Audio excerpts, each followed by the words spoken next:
आमतौर पर साबुन को हाथ मुंह धोने, कपड़े धोने के लिए इस्तेमाल किया जाता है। इन इस्तेमाल के अलावा साबुन के और भी फ़ायदे हैं। बर्तनों को काला होने से बचाए। आमतौर पर खाना बड़ी-बड़ी पतीलियों में बनाया जाता है, जो कि पकवान सेंटर में बनता है।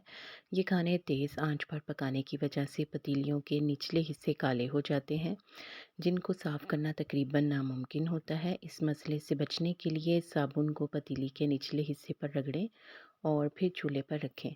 ऐसा करने से पकाने के बाद पतीली की सफाई आसान हो जाएगी। साबुन को पौधों पर स्प्रे करने के लिए भी इस्तेमाल किया जाता है। किसी बर्तन में पानी डालकर साबुन का एक टुकड़ा रख दें। जब ये झागदार हो जाए तो इसे स्प्रे बोतल में भर लें और इसे पौधों पर स्प्रे करें। इस तरह पौधे कीड़ों से महफूज रहेंगे। अगर जूतों में बू बस गई हो तो पैकेट में बंद साबुन की बार को जूते में रख दें और रात भर के लिए छोड़ दें। सुबह बदबू गायब हो जाएगी। कपड़ों की अलमारी में बंद साबुन की टिकिया रख दें तो गर्मी के मौसम में कपड़ों से बू नहीं आती। अगर कोई कीड़ा काट ले और इस वजह से खारिश हो तो मुतासरा जगह पर साबुन रगड़ें। जलन और ख़ारिश में फ़ौरी रिलीफ़ मिलेगा। मक्खियों को ख़त्म करने के लिए साबुन का पानी मददगार हो सकता है। साबुन का एक टुकड़ा पानी के एक बाउल में डालकर लाइट के नीचे रख दें। मक्खियाँ इस पानी की तरफ खींची आएंगी और इस पानी में डूबकर हलाक हो जाएंगी।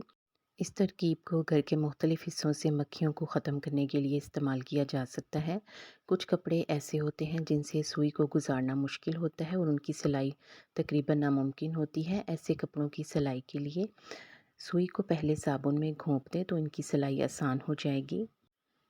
अगर ज़िप फँस गई हो तो इसे ठीक करने के लिए इस पर साबुन रगड़ें तो ज़िप निकल जाएगी। अगर अंगूठी उँगली में फँस गई हो तो इसे निकालने के लिए साबुन को उँगली पर रगड़ें और धो लें। अंगूठी फिसल कर निकल जाएगी।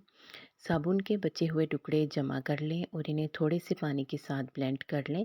जब ये गाढ़ा सा पेस्ट बन जाए तो इसे बोतल में डालकर हैंड वॉश की जगह पर इस्तेमाल करें। बचे हुए साबुन के टुकड़ों को एक जालीदार कपड़े में लपेटकर बाथरूम की टैंकी में लटका दें। तो इस तरह हर बार जब फ्लश करेंगे तो वो साबुन पानी के साथ शामिल हो जाएगा, जिससे बाथरूम की सफाई के साथ साथ खुशबू भी आएगी।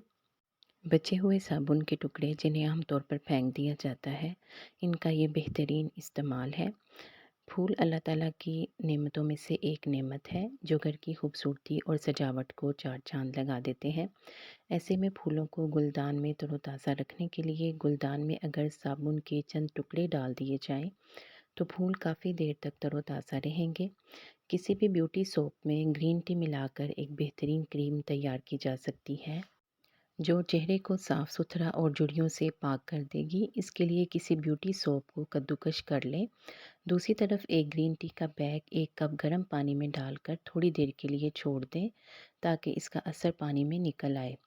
जब इसका सारा असर पानी में निकल आए तो इस पानी को चूल्हे पर चढ़ा दें और इसमें 2 चम्मच कॉर्नफ्लावर मिलाकर हल्की आंच पर पकने दें। चम्मच बराबर चलाते रहें ताकि गुठलियाँ ना बने। जब ये गाढ़ी सी क्रीम की शक्ल में बन जाए तो इसमें 2 चम्मच कद्दूकस किया हुआ साबुन मिलाकर अच्छी तरह से मिक्स कर लें। इस क्रीम को किसी भी जार में महफूज कर लें। इस क्रीम को अपने चेहरे, हाथों, पाँवों और गर्दन पर लगाएं। जब ये खुश्क हो जाए तो 30 मिनट के बाद नीम गर्म पानी से धो लें। ये अमल हफ्ते में 2 मरतबा करें। चंद ही दिनों में आप अपने चेहरे की फ्रेशनेस देखकर खुद ही हैरान रह जाएंगी। पुराने साबुन के टुकड़ों को इकट्ठा करके इन पर लौंग लगा दें और साबुन को मास्क में डालकर वॉशरूम में लट इससे ना सिर्फ वॉशरूम में हर वक्त खुशबू रहेगी बल्कि कीड़े मकोड़े भी दूर रहेंगे। उम्मीद है कि साबुन के ये अनोखे इस्तेमाल आपको ज़रूर मुतासिर करेंगे और आपने वीडियो को लाइक कर दिया होगा। मज़ीद अच्छी टिप्स के लिए चैनल को ज़रूर सब्सक्राइब करके घंटी का बटन दबा दें। आपके ताउन का शुक्रिया।